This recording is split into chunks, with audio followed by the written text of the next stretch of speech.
situation in Haiti has gotten pretty dire. You have an assassinated president, an interim prime minister, no functioning parliament, and a police force without any real judicial system to back them up. This is about as bad as I've seen it in about 20 years. And as an aside, I was stationed in Haiti as part of a U.S. military force about 24 years ago. Now, why am I bringing this up in a crisis communication blog? It was because of the response by the United States, in particular retired Rear Admiral Kirby, the Defense Department spokesman, when pressed on the Sunday morning political talk shows about whether Haiti was a national security threat.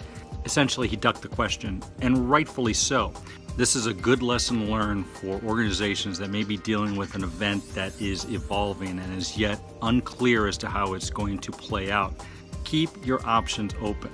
Just because you don't answer a question directly doesn't mean that you still can't show empathy and action, as is the case of Admiral Kirby and his response. My opinion is it'll become a national security threat if the Haitian population starts to, like it did in the mid-90s, start to flee their country and wind up on the shores of Florida and other areas around the United States, when then it becomes an international humanitarian crisis.